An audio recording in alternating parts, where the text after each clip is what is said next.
a Toto Caputo. Bueno, estamos con Ezequiel Fernández Mur, periodista. ¿Cómo estás, Ezequiel? ¿Cómo va? Bien, un placer tenerte acá en C5N Fuera de Agenda. Gracias.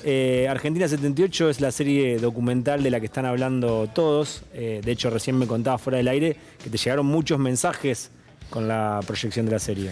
Sí, ¿vos te acordás la repercusión que tuvo en 1985 la película también? Que en tiempos de negacionismo, podríamos decir, en tiempos de negacionismo, esta serie también tuvo mucha repercusión porque, ok, dice Mundial 78, pero se habla de derechos humanos en la serie, ¿no? Y mucho. Vemos el tráiler un poquito y seguimos charlando. Yo siempre tuve la imagen de que los estadios de fútbol son como cráteres de volcanes. Por ahí sale lo que somos, lo bueno y lo malo. Imagínate en esas condiciones un mundial de fútbol en la Argentina. Hoy es un día de júbilo para nuestro país. Es una historia bien controversial. No estábamos ahí para hacer algo, que era jugar al fútbol. Se inicia el Campeonato del Mundo de 1978, que será nuestra imagen ante el exterior. Cuando la gente decía, no sabíamos lo que pasaba, pues mire, le vamos a contar lo que pasa. Hoy por hoy, cualquier persona del pueblo argentino tiene a alguien cerca que ha sido secuestrado, torturado y asesinado por la dictadura. ¿Tenemos un mundial en paz? El gobierno dice que ustedes son mentirosos. Eran volcanes, querían hablar. Jamás a nuestros hijos nos han robado. Y el ejército lo ha hecho. Los militares habían tomado una pasión argentina, como es el fútbol, para decir que no había desaparecidos, que no había torturas, que aquí no se había matado a nadie. En un país tan futbolero como Argentina, el mínimo fallo no iba a costar muy caro. Porque adentro de la cancha no existe ni Alfonsín, ni Perón, no existe. Adentro de la cancha son 11 contra 11 y hay que jugar.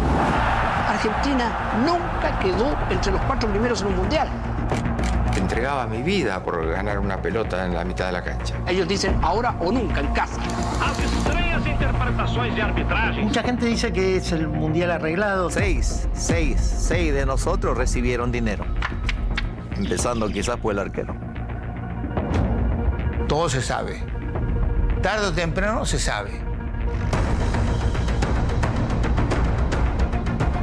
Si tuviese que decir quién ganó el mundial. Comienza la más memorable fiesta de todos los tiempos.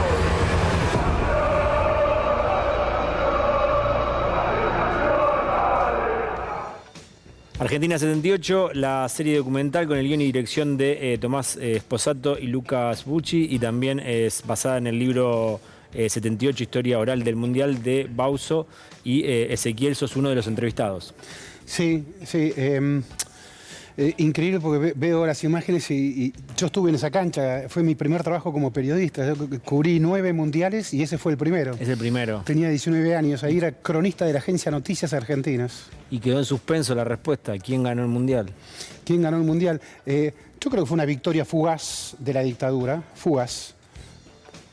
Pretender construir un proyecto político a partir de una pelota de fútbol, sabemos que no funciona. Por más que tenga un momento de alguien la definió como Disneylandia portátil al fútbol, pero es todo fugaz eso. A tal punto que la dictadura a los pocos meses tuvo que inventar el tachín de la patria con el conflicto limítrofe con Chile. Porque claro, el fútbol y la guerra te convocan a situaciones nacionalismo extremo, ¿no? Y en cambio el fútbol, yo creo que el fútbol argentino sí ganó. Fue el principio, porque si hoy decimos la tercera es porque hubo una primera, ¿no? Y la primera fue esa. Y la verdad que hasta antes de, si vos ibas al mundial anterior, en el 74, Argentina había sido humillada 4-0 por Holanda, a la que 4 años después se le gana la final, y bien. Y en el mundial 70 Argentina ni siquiera se había clasificado. Es decir, que para el fútbol argentino, para mí fue un hito, absolutamente. ¿Se puede separar la mirada política de la mirada deportiva? Es difícil, yo creo que todo es político.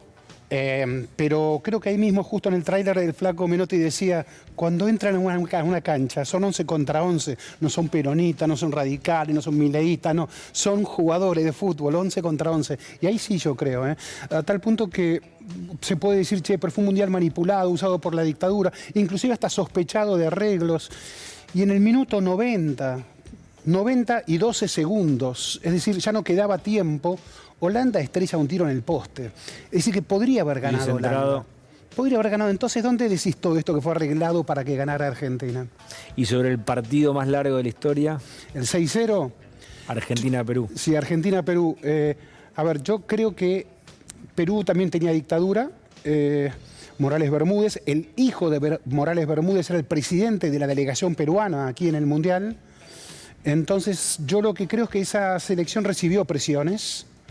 Y después me parece a mí que fueron más decisiones individuales de cómo cada jugador, qué hace con esas presiones cada jugador.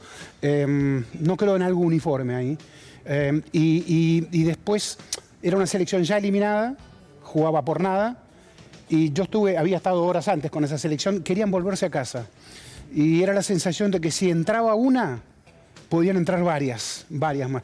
El partido duraba 15 minutos más y había más goles de Argentina. Y en los primeros minutos es cierto que hubo 2 pelotazos de Perú, uno en el palo, rozando, y otro muy cerca del palo. Y en el tráiler, se ve en el tráiler que un jugador peruano dice, Velázquez, dice que hubo 6 que arreglaron, ¿no? Pero lo que falta decir, porque esto está en el tráiler, pero ya en el documental está, es que Velázquez tuvo que rectificarse en sede judicial de esas acusaciones. Esa declaración. Exacto. Está bien que esté sola esa parte para la venta en el tráiler. Claro. Ezequiel a modo de gancho. ¿Qué te pasa por la cabeza ahora, después de haber hecho todo ese recorrido, digo, en el tiempo? Recién contabas que cubriste ese mundial. ¿Pensás lo mismo ahora que lo que pensabas en ese momento? ¿Fuiste reconstruyendo cosas? No, yo fui reconstruyendo. Yo no venía de un hogar con formación política. Para mí, cuando me decían, che, la ESMA es un campo de concentración, están torturando gente, y a mí me parecía todo un sacudón. Cuando entré en la agencia Noticias Argentinas, las madres de Plaza de Mayo ya llevaban comunicados allí a la agencia, que luego no todos eran publicados. Y entonces como que comencé a desasnarme. Y para mí era todo muy, muy impactante, pero no sabía contarlo. No sé, era un 4 de copas, con lo cual tampoco hubiese tenido posibilidad de contarlo. Y si hubiese podido contarlo, tal vez no estaría aquí vivo en este momento. Pero me acuerdo que cuando voy al de España, 82, al Mundial siguiente, dije, hay que contar el Mundial 78. Hay que contarlo. Y estábamos en la agencia DIN y allí decidimos en Deportes hacer una primera investigación del Mundial 78.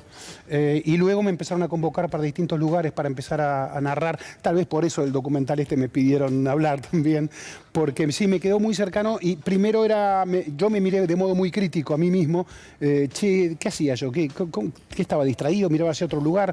No tenía la capacidad de entenderlo, todo eso. El día previo a la final, Johnny Rep, un jugador holandés, me dice textual, tengo miedo de ganar.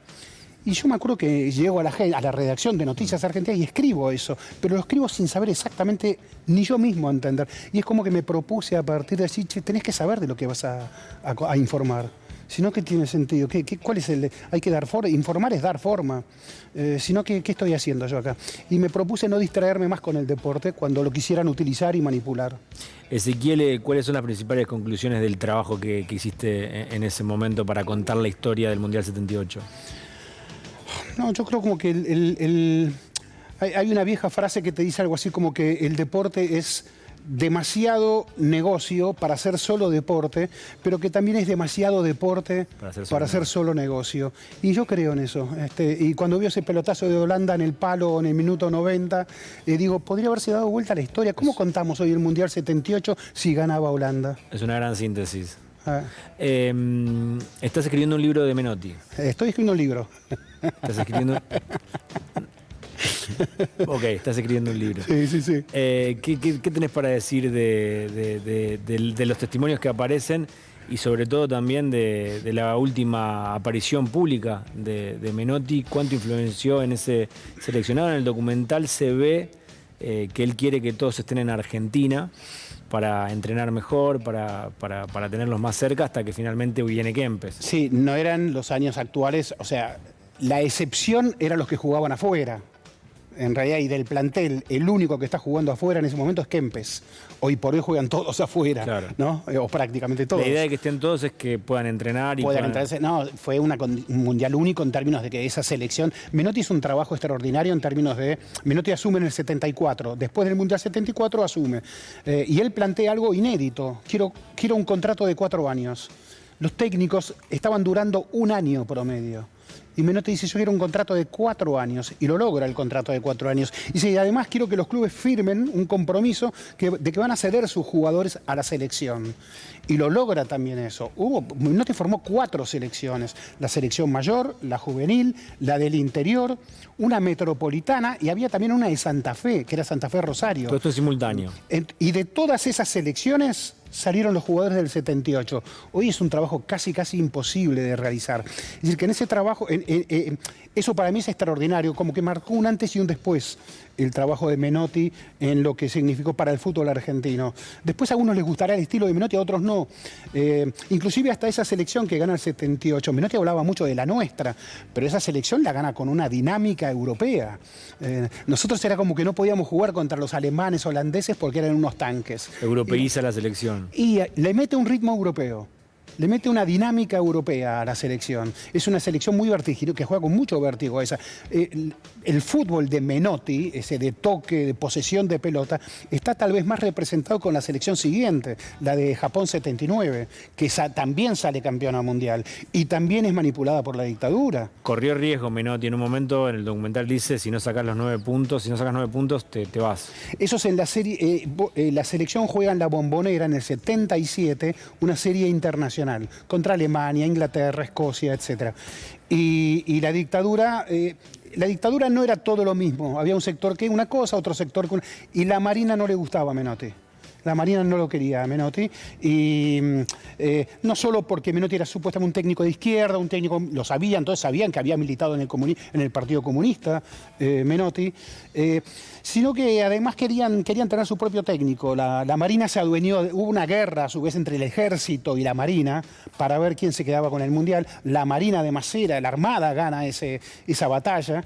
Lacoste es el representante de Masera en el negocio político y económico del Mundial. Lacoste logra después del Mundial ser designado vicepresidente de la FIFA. Es decir, que hubo una complicidad, pero ya no hablamos solo del periodismo, complicidad de la propia FIFA para que se pudiera realizar un Mundial donde se torturaba a los ciudadanos de este país.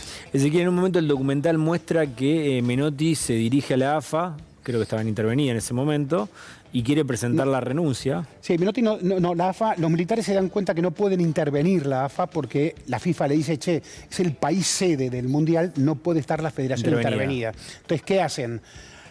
Le dicen a los dirigentes, este es nuestro hombre, tienen que votarlo, Alfredo Cantilo. Y nosotros creamos un ente autárquico mundial. Se quedaron con el mundial, con el ente autárquico. Paradójicamente, Cantilo resultó el principal aliado de Menotti. Menotti mismo lo dice. A mí me estuvieron por rajar varias veces, tuve muchos despelotes, y la principal defensa que yo tuve se llamó Alfredo Cantilo. Y lo que se ve en el documental es que lo sostienen porque lo que más le interesa de Menotti es la carpeta con el proyecto que presenta. Ese proyecto del que te hablé hace unos minutos, exactamente. Porque realmente era un proyecto inédito en el trabajo de las selecciones argentinas. Los 4 años, que estén todos en el país, poder entrenar. Sí, y vos ves los jugadores de la selección del interior, ves Rosario Santa Fe, ves la juvenil y ves que todos los jugadores, los del 78, salieron de esas selecciones. Ezequiel, mi generación habla de Messi, habla de Maradona, por lo menos yo no vi a Kempes. ¿Lo ponemos al mismo nivel?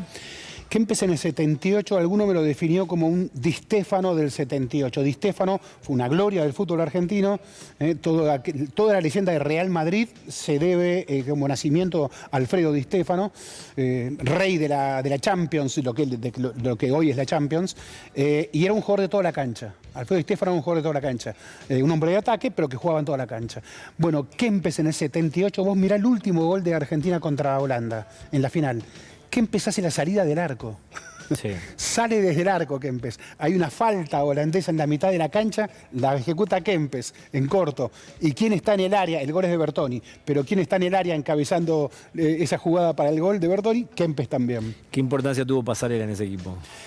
Pasarela es curioso, Pasarela es el capitán. A ver, el capitán originario era Carrascosa. Carrascosa renuncia a jugar el Mundial. Meses antes le dice a Menotti, no quiero jugar el Mundial. Hay toda una leyenda sobre esa renuncia de Carrascosa. Carrascosa estaba superado por el hecho de que el fútbol fuera... de que este país tuviera una forma de pelota de fútbol. Y él no se sentía que podía ser capitán de algo en lo que él no creía que tuviese que ser así. Como que había cosas más importantes para que una pelota de fútbol nos dominara. Pasarela es el capitán y es un capitán extraordinario de la selección. Pasarela, si vos lo ves en ese Mundial y lo ves, por momentos es el número 10 de la selección. La selección, yo no sé si jugó, técnicamente no era la selección de Menotti si querés, pero en cuanto a valentía, protagonismo y decisión de atacar esa selección, y Pasarela, el central, jugaba tan adelante que por momentos era el número 10. Acá el productor, en el día del productor, me dice Maradona quedó afuera. ¿Cómo cayó en ese momento esa decisión? ¿Qué hubiese pasado si no ganaba el Mundial Menotti sin Maradona? Vos sabés que con ojos de hoy vos decís, ¿cómo Maradona quedó afuera? Pues Maradona no es que... A veces te dicen, no, bueno, tenía 17 años. Ya estaba casi con 18 Maradona. Ya tenía más de 60 partidos, creo, en la primera de Argentinos Juniors. Pero en la selección había jugado apenas 4 partidos, creo, y 3 amistosos. No tenía trayectoria en la selección. Y el debate no era Maradona, sino que era el Beto Alonso, que la estaba rompiendo en River y que se incorporó tardíamente a la selección. Entonces el debate no era por el reclamo, no era por Maradona. Y una vez consagrados tampoco importó mucho. A ver, si Argentina no hubiese ganado el Mundial, hoy es un debate, ¿cómo Maradona no jugó el 78 si lo tuvimos? Después en el 79, Maradona se reconcilia mucho con Menotti porque Maradona había quedado enojado diciendo que era de por vida su enojo con Menotti por haber quedado afuera del Mundial. Y luego ganan juntos ambos en Japón 79, en juvenil. ¿Qué te parecen los testimonios que aparecen? De hecho, algo que generó debate, polémica, pero creo que también, por otro lado, es un hallazgo periodístico, es la aparición de Firmenich hablando en la película. Sí, coincido con vos, es un hallazgo periodístico tenerlo a Firmenich, pero tengo entendido que no es nada fácil. Entonces ahí hay un gran hallazgo de la producción. Después no sé si todo lo que... A mí me quedan dudas cuando él habla del asesinato de Actis. Actis era el general, el hombre del ejército al frente del EAM 78 y lo asesinan. Y lo que siempre creímos varios, e inclusive de fuentes a mí más que importantes, no, que lo había asesinado la Marina, la Armada Macera. Y que se lo atribuyeron a Montoneros porque, claro, no iban a decir que estaban peleándose entre ellos. Pero sucedió esto horas antes de la presentación de Actis ante el periodismo internacional como presidente de EAM. Es decir, cometer un atentado contra un general de la nación no era tan fácil. Y bueno, y no da precisiones. Firmenich, viste que dice como que una célula... Sí. Él sí tiene precisiones, en cambio, sobre lo azúcar que hicieron estallar en la ESMA e inclusive en la Casa Rosada. Ahí sí tiene precisiones, pero no da precisiones sobre lo otro. De este asesinato. Precisión no, sobre ese asesinato no hay mucha precisión. Lo que logra ese asesinato que fue colocar a Lacoste como el hombre fuerte del Mundial. Porque el presidente de EAM era otro general llamado Merlo, pero Merlo no era un hombre con el carácter de Actis y el hombre fuerte, el pesado del Mundial pasó a ser Lacoste. A Macera no le interesaba Actis. No, a Macera le interesaba manejar el EAM y sin Actis pudo manejar el EAM. Vamos a ver también un debate que se armó en torno a la aparición de este documental. Primero tuiteó Cristina Fernández de Kirchner, que recomendó el documental. Dijo, este fin de semana vi el documental Argentina 78, que se estrenó hace unos días. En 4 imperdibles capítulos de corta duración se relata en texto y contexto el Mundial de Fútbol que se desarrolló en nuestro país en 1978, donde Argentina obtuvo su primer campeonato mundial. Si te gusta el fútbol, no te lo podés perder. Si te gusta la historia, tampoco. Y si te gusta el fútbol y la historia, ni hablar. La pasión del fútbol como texto y la tragedia de la dictadura cívico-militar como contexto hacen de este documental una pieza única para saber y entender. Felicitaciones a los realizadores, dice Cristina Fernández de Kirchner.